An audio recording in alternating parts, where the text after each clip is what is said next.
Hello students, आज हम NCERT class 10th subject science का चैप्टर नंबर 2 अम्ल, क्षार एवं लवण या एसिड, बेस एंड साल्ट के बारे में पढ़ेंगे। अम्ल, क्षार एवं लवण क्या होते हैं? ये एग्ज़ाम की दृष्टि से बहुत ही ज़्यादा महत्वपूर्ण चैप्टर है और इसमें से कम 5 से 6 या 7 नंबर का क्वेश्चन पूछा ही जाता है। तो हम पढ़ेंगे। सबसे पहले देखेंगे अम्ल क्या होते हैं। तो अरहिनियस के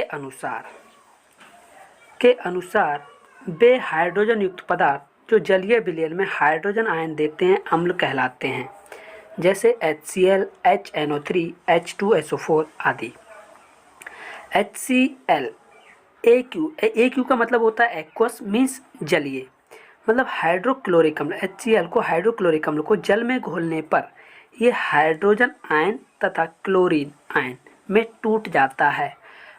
H पॉजिटिव Cl नेगेटिव मतलब हाइड्रोजन धनात्मक एवं क्लोरीन ऋणात्मक आयनों में टूट जाता है। अम्ल स्वाद में खट्टे होते हैं एवं ये नीले लिटमस पत्र को लाल कर देते हैं। अम्ल दो प्रकार के होते हैं, प्रबल अम्ल एवं दुर्बल अम्ल। प्रबल अम्ल वे अम्ल होते हैं प्रबल अम्ल वे अम्ल जो अपने जलीय विलयन में पूर्णतः आयनित होकर अत्यधिक मात्रा में हाइड्रोजन आयन या हाइड्रोनियम आयन उत्पन्न करते हैं, प्रबल अम्ल कहलाते हैं।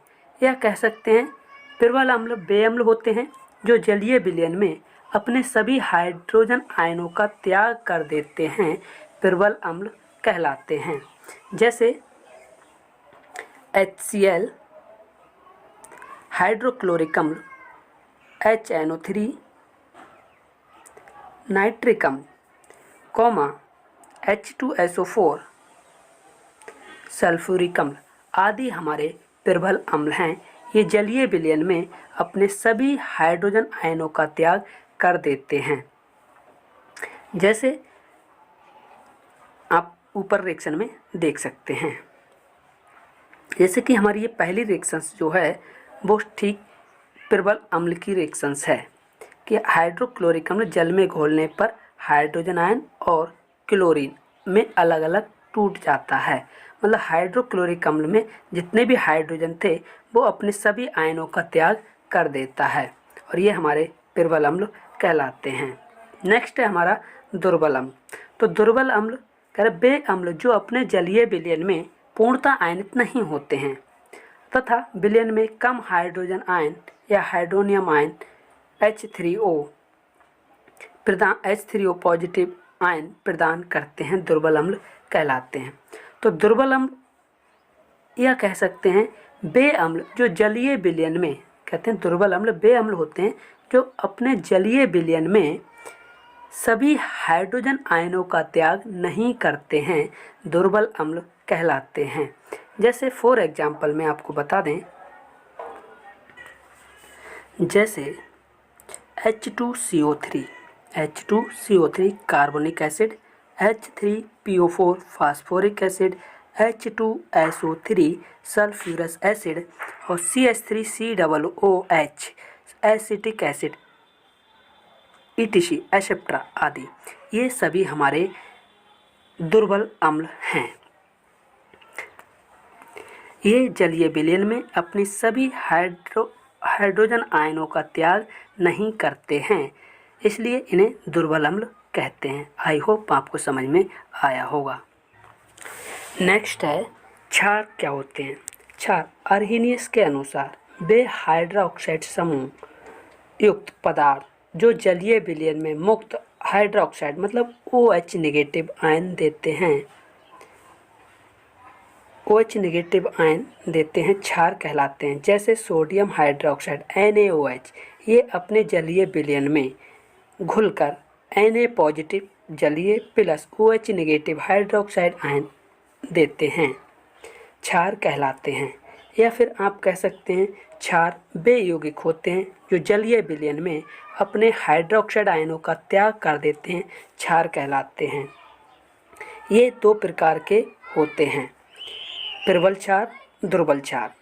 नेक्स्ट है हमारा प्रबल क्षार। प्रबल क्षार किसे कहते हैं? पिरवल क्षार वे क्षार होते हैं जो जलीय विलयन में अपने सभी हाइड्रोक्साइड आयनों का त्याग कर देते हैं, पिरवल क्षार कहलाते हैं। पिरवल क्षार कहलाते हैं। आई होप आपको समझ में आया होगा। जैसे NaOH sodium hydroxide, KOH potassium hydroxide, CaOH का होल टॉइज कैल्शियम हाइड्रोक्साइड आदि हमारे पिरवल क्षार हैं। फिर आता है दुर्बल क्षार। तो दुर्बल क्षार किन्हें कहते हैं? तो दुर्बल क्षार वे क्षार होते हैं जो जलीय विलयन में अपने सभी हाइड्रोक्साइड आयनों का त्याग नहीं करते हैं, दुर्बल क्षार कहलाते हैं। जैसे NH4OH ammonium hydroxide, magnesium MgOH का होल टॉइज मैग्नीशियम हाइड्रोक्साइड, मैग्नीशियम डाइहाइड्रोक्साइड, ये बोल सकते हैं मैग्नीशियम हाइड्रोक्साइड। आई होप आपको समझ में आया होगा। आपको पिरवल क्षार और दुर्बल क्षार समझ में आया होगा। ये कुछ पिरवल क्षार के एग्जाम्पल हैं, ये पिरवल क्षार के एग्जाम्पल हैं और ये हमारे दुर्बल क्षार के एग्जाम्पल। ये अपने जलीय विलयन में सभी हाइड्रोक्साइड आयनों का त्याग कर देते हैं और ये अपने जलीय विलयन में सभी हाइड्रोक्साइड आयनों का त्याग नहीं करते हैं। आई होप आपको समझ में आया होगा। नेक्स्ट क्वेश्चन से हमारा नेक्स्ट टॉपिक है लवण। लवण क्या होते हैं? अम्ल और क्षार की परस्पर क्रिया से अम्ल क्षार की परस्पर क्रिया से लवण बनते हैं। अम्ल और क्षार की क्रिया से परस्पर लवण तथा जल बनते हैं। जैसे ये किसी अम्ल या क्षार की परस्पर क्रिया से बनते हैं और लवण तथा जल प्राप्त होता है। जैसे हाइड्रोक्लोरिक अम्ल HCl एक अम्ल है, NaOH एक क्षार है। इनकी क्रिया से क्या बनता है? NaCl और H2O जल बाहर निकल जाता है। तो NaCl नमक, सोडियम क्लोराइड को नमक भी बोलते हैं, तो सोडियम क्लोराइड प्लस जल। ये इस पे डिपेंड नहीं करता कि कौन सा अम्ल या कौन सा क्षार दुर्बल है या प्रबल। ये सिर्फ अम्ल और क्षार की रिएक्शन से बनता है, प्रबल अम्ल या दुर्बल अम्ल से नहीं। प्रबल अम्ल, दुर्बल अम्ल या दुर्बल क्षार प्रबल क्षार से ऐसा नहीं है कि प्रबल अम्ल दुर्बल क्षार से रिएक्शन नहीं कर सकता या दुर्बल अम्ल प्रबल क्षार से रिएक्शन नहीं कर सकता। दोनों ही कोई अम्ल क्षार या अम्ल दुर्बल या क्षार दुर्बल या प्रबल किसी से भी रिएक्शन करेगा तो लवण तथा जल बनाएगा। आई होप आपको समझ में आया होगा। आगे देखेंगे कंसंट्रेटेड या सांद्र, डाइल्यूट या तनु क्या होता है। जैसे कंसंट्रेटेड H2SO4 कहते हैं ना सांद्र अम्ल या तनु अम्ल। तो इनकी रिएक्शन, इनमें क्या डिफरेंस होता है कंसंट्रेटेड और सांद्र। यदि किसी बीकर में, हमने कोई बीकर ले लिया है, एक बीकर ये लिया है, अगर इसमें कोई अम्ल है, सपोज करो हमने HCl एक अम्ल ले लिया है और अम्ल में पानी की मात्रा, इसमें वाटर जो है वो कम डालें, वाटर कम मात्रा में डालें और इसमें जो भी सांद्र है, मतलब जो भी अम्ल है, वो जो प्राप्त होगा वो हमें थोड़ा गाढ़ा मिलेगा। गाढ़े का मतलब सांद्र से होता है कि उसमें पानी की मात्रा कम है। यदि पानी की मात्रा ज़्यादा हो और उसमें कोई अम्ल डाल दिया जाए, या अम्ल की मात्रा जो भी दे रखी है शुरू में, जो भी अम्ल हो उसमें अगर पानी की मात्रा ज़्यादा होगी तो वो कहलाएगा तनु। तनु मतलब पतला। तो इसका मीन्स ये नहीं है कि अगर गाढ़ा होगा तो ये दुर्बल या प्रबल कहलाएगा, नहीं। पानी की मात्रा कितनी भी हो, अगर वो सभी हाइड्रोक्साइड आयनों का त्याग कर रहा है तो वो क्षार कहलाएगा, वो भी प्रबल क्षार कहलाएगा। अगर सभी हाइड्रोजन आयनों का त्याग कर रहा है तो वो प्रबल अम्ल कहलाएगा। डाइल्यूट और कंसंट्रेटेड का मीन्स होता है कि यदि पानी की मात्रा ज़्यादा है और अम्ल में, तो वो तनु कहलाएगा, तनु अम्ल कहलाएगा। और पानी की मात्रा कम है किसी अम्ल में तो वो सांद्र कहलाएगा। आई होप आपको समझ में आया हो। नेक्स्ट क्वेश्चन है हमारा, पीतल एवं तांबे के बर्तनों में दही एवं खट्टे पदार्थ क्यों नहीं रखने चाहिए। दही एवं खट्टे पदार्थ अम्लीय प्रकृति के होते हैं। अम्ल तांबे तथा पीतल के साथ अभिक्रिया करके लवण बनाते हैं। ये लवण विषैले होते हैं, इसलिए दही तथा खट्टे पदार्थों को पीतल एवं तांबे के बर्तनों में नहीं रखना चाहिए। नेक्स्ट है हमारा, आपको समझ में आया होगा, पीतल एवं तांबे के बर्तनों में दही एवं खट्टे पदार्थ नहीं रखने चाहिए। उत्तर क्या होगा, दही तथा खट्टे पदार्थ अम्लीय प्रकृति के होते हैं। हम जानते हैं अम्ल स्वाद में खट्टे होते हैं, तो दही भी खट्टा होता है और अम्लीय प्रकृति के होते हैं। अम्ल तांबे तथा पीतल के साथ अभिक्रिया कर लेते हैं। तांबा और पीतल दोनों ही धातु हैं और धातुएं अम्लों से अभिक्रिया करके हानिकारक लवण, ये कहते हैं ये लवण विषैले होते हैं, ये हानिकारक लवण बनाते हैं जो खाने योग्य नहीं होते। इसलिए दही तथा खट्टे पदार्थों को पीतल एवं तांबे के बर्तनों में नहीं रखना चाहिए। आई होप आपको समझ में आया होगा। नेक्स्ट क्वेश्चन से हमारा, हाइड्रोजन आयन की सांद्रता का विलयन की प्रकृति पर क्या प्रभाव पड़ता है। तो हाइड्रोजन आयनों की सांद्रता विलयन की अम्लीय प्रकृति का निर्धारण करती है। हाइड्रोजन आयनों की सांद्रता जितनी अधिक होगी अम्ल उतना ही प्रबल होगा, अम्ल उतना ही अधिक प्रबल होगा। नेक्स्ट क्वेश्चन से हमारा, अम्ल का जलीय विलयन क्यों विद्युत का चालन करता है। कह रहे हैं अम्ल के जलीय विलयन में अगर कोई जलीय विलयन है वो भी अम्ल का है तो वो विद्युत का चालन करेगा। क्यों? अम्ल के जलीय विलयन में हाइड्रोजन आयन उपस्थित होते हैं जो आवेश वाहक का कार्य करते हैं, जिससे अम्ल के जलीय विलयन में विद्युत का चालन होता है। आई होप आपको समझ में आया होगा। नेक्स्ट क्वेश्चन है, शुष्क हाइड्रोक्लोरिक गैस शुष्क लिटमस पत्र के रंग को क्यों नहीं बदलती है। तो शुष्क हाइड्रोक्लोरिक गैस हाइड्रोजन आयन उत्पन्न नहीं करती। शुष्क हाइड्रोक्लोरिक गैस हाइड्रोजन आयन उत्पन्न नहीं करती, जिससे अम्लीय गुण अभिलक्षित नहीं होते, अम्लता के कोई लक्षण दिखाई नहीं देते। यही कारण है कि शुष्क हाइड्रोक्लोरिक गैस शुष्क लिटमस पत्र के रंग को नहीं बदलती है। आई होप आपको समझ में आया होगा। नेक्स्ट क्वेश्चन है, अम्ल को तनुकृत करते समय ये क्यों अनुशंसित करते हैं कि अम्ल को जल में मिलाना चाहिए, ना कि जल को अम्ल में।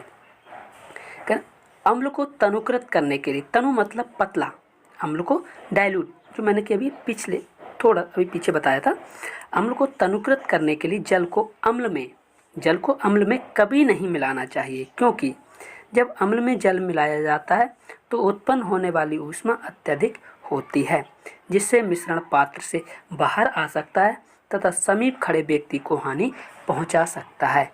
यह हो सकता है कि वो पात्र टूट जाए या आँख को भी नुकसान हो सकता है। इसलिए अम्ल को जल में मिलाना चाहिए, ना कि जल को अम्ल में। मीन्स एक बीकर में,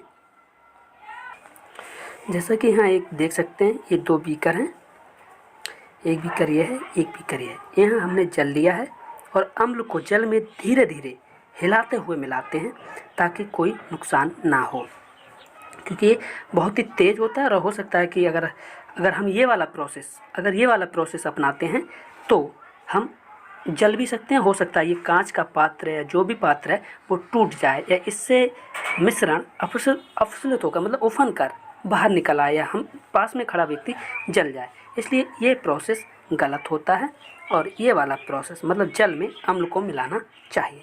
आई होप आपको समझ में आया होगा। नेक्स्ट क्वेश्चन है हमारा, पीएच मूल्य क्या है, दैनिक जीवन में पीएच का क्या महत्व है। तो पीएच को बोलते हैं पावर ऑफ हाइड्रोजन, इसकी फुल फॉर्म होती है पावर ऑफ हाइड्रोजन, या बोलते हैं potential of hydrogen. Important question है। पीएच से एक क्वेश्चन 100% पूछा जाता है, चाहे उसका एक न्यूमेरिकल पूछा जाए या उस पर बेस्ड क्वेश्चंस डेफिनेशन पूछी जाए या न्यूमेरिक ऑब्जेक्टिव टाइप में कोई क्वेश्चन पूछा जाए, लेकिन एक क्वेश्चन हमेशा पूछा जाता है। तो पीएच क्या होता है, पावर ऑफ हाइड्रोजन क्या होता है। तो किसी विलयन का पीएच मान विलयन में उपस्थित हाइड्रोजन आयन के सांद्रण अर्थात H पॉजिटिव आयन या हाइड्रोजन आयन की सांद्रण का ऋणात्मक लघुगुणक होता है। मतलब pH इक्वल टू माइनस, मतलब ऋणात्मक, लघुगुणक का मतलब लॉग 10 बेस पर हाइड्रोजन आयन की सांद्रता। ये आप दूसरी डेफिनेशन इस तरीके से भी पढ़ सकते हैं पीएच की, कि पीएच क्या होता है। तो किसी विलयन की अम्लता एवं क्षारकता की सांद्रता को पीएच कहते हैं। ये कह सकते हैं किसी विलयन की अम्लता या क्षारकता की सांद्रता को पावर ऑफ हाइड्रोजन कहते हैं। आई होप आपको समझ में आया होगा। नेक्स्ट क्वेश्चन है हमारा, पीएच पैमाना क्या नापता है। उदासीन, अम्लीय तथा क्षारीय विलयनों के पीएच मान का परास बताइए। तो पीएच पैमाना किसी विलयन की अम्लता या क्षारीयता या उदासीनता को नापता है। यदि विलयन उदासीन है तो साधारण ताप पर उसका pH मान 7 होता है, जबकि अम्लीय विलयन के pH का मान का परास 0 से ऊपर तथा 7 से कम और क्षारीय विलयन के pH मान का परास 7 से ऊपर मतलब 14 तक होता है। आई होप आपको समझ में आया होगा। इसके कुछ कुछ वैल्यू होती हैं, जैसे कि अगर हमें pH वैल्यू ज्ञात करना हो तो इसके 2 फार्मूले होते हैं। इस फार्मूले पे बेस्ड हम क्वेश्चंस करेंगे। जैसे H positive means hydrogen ion की सांद्रता क्या होती है, 10 बेस 10 की पावर माइनस pH। एक होता है H पॉजिटिव आयन की सांद्रता इनटू मल्टीप्लाई का साइन है OH नेगेटिव आयन की सांद्रता। ये ब्रैकेट जो बड़ा वाला लगा है इसका मीन्स होता है सांद्रता। हाइड्रोजन आयन हाइड्रोक्साइड आयन और ये हाइड्रोजन आयन की सांद्रता मल्टीप्लाई हाइड्रोक्साइड आयन की सांद्रता का मल्टीप्लिकेशन जो होता है वो होता है 1 इंटू 10 की पावर माइनस 14। तो ये आपको ये 2 फार्मूले आपको याद करने हैं और इस पर बेस्ड न्यूमेरिकल और इसकी pH की जो टेबल होती है वो हम नेक्स्ट वीडियो में पढ़ेंगे। आज के लिए इतना ही। अगर आपका कोई क्वेश्चन हो तो आप हमें कमेंट बॉक्स में कमेंट करके बता सकते हैं। Thank you for watching this video.